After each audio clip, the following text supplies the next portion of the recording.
এ যেন নতুন জীবনের হাতছানি। 2025 সালের এসএসসি ও সমমানের পরীক্ষার ফল প্রকাশ হওয়ার পর এভাবেই বাঁধ ভাঙা উল্লাসে মাতেন ভিকারুননিসা স্কুল অ্যান্ড কলেজের শিক্ষার্থীরা। ঢাক ঢোল পিটিয়ে আনন্দ উৎসবে মাতেন শিক্ষার্থীরা। 10 বছরের পরিশ্রমের ফল পাওয়ার পর উকি দিচ্ছে নতুন দিগন্তের। তাই তো সবার মুখে ছিল উৎসবের আমেজ। বেশিরভাগ শিক্ষার্থীরাই করেছেন স্বপ্নের রেজাল্ট। কেউ পেয়েছেন A+, কেউ বা গোল্ডেন A+।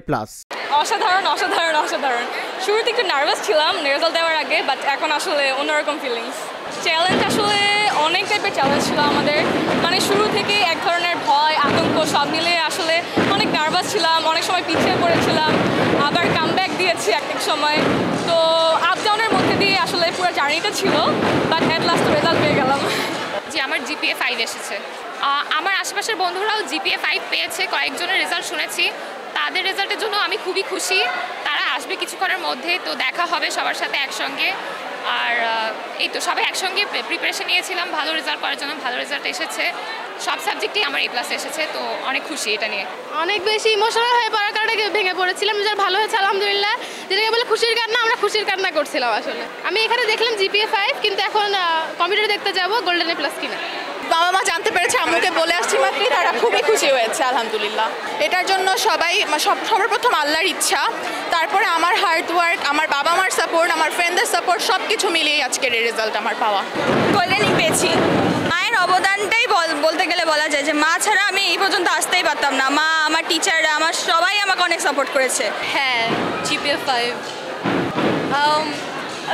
ভালো রেজাল্ট করবো নাকি, আমার উপর অনেক এক্সপেকটেশনস ছিল, ওগুলো ফুলফিল করতে পারবো নাকি। আমার প্যারেন্টসও, আমার টিচার্সও। তবে অনেক শিক্ষার্থীরা পছন্দের রেজাল্ট করতে পারেননি, তাই তো কিছুটা মন খারাপ তাদের। একটু ভালো চিন্তা করেছিল, ভালো হবে। শিখছে, এটাই আমাদের জন্য যথেষ্ট। আমরা শিখতে পাঠাইছি, ওরা শিখছে, শিখে শিখে বড় হচ্ছে, এটাই আমাদের জন্য যথেষ্ট। আমি গোল্ডেন A+ পেয়েছি। অনেক কিছু কাজ করছিল, আমি টেন্স ছিলাম। আমি এক্সামের সময় অনেক অসুস্থ ছিলাম, তো আমার ভয় ছিল আমি A+ পাবো কিনা। এরপর A+ পাবো এটা মনে থাকলেও মানে নাম্বারের ব্যাপার থাকে, তো সব কিছু মিলে আমি অনেক টেন্স ছিলাম।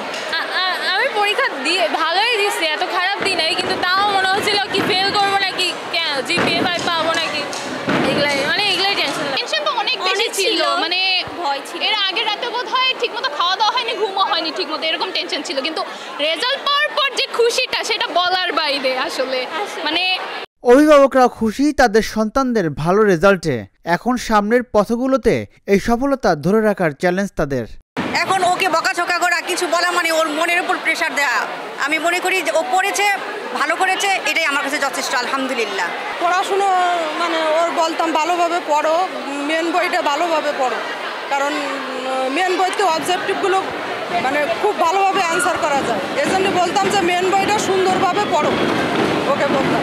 পরীক্ষার সময় বলতাম যে তুমি সময়টাকে কাজে লাগাও, সময়টাকে কখনো হেলাফেলা করবে না, মোবাইল ধরবে না, টিভি দেখবে না, একটু ভালো করে পড়ো, তাহলে তুমি সাকসেস হবে, সামনে আগাতে পারবে।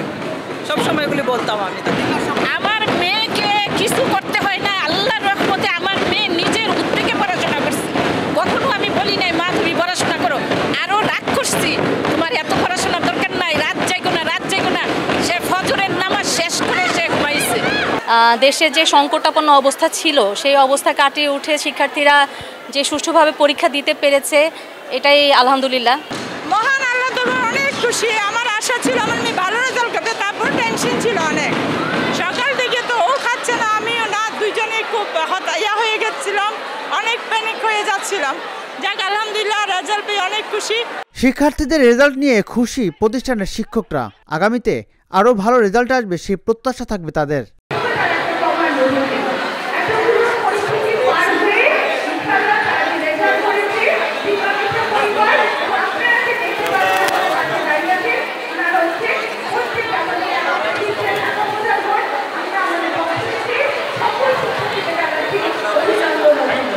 এবার গড় পাস 68.45%।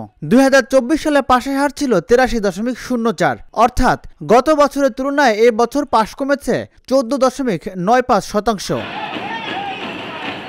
রাজিবুল ইসলাম, ঢাকা জার্নাল, ঢাকা।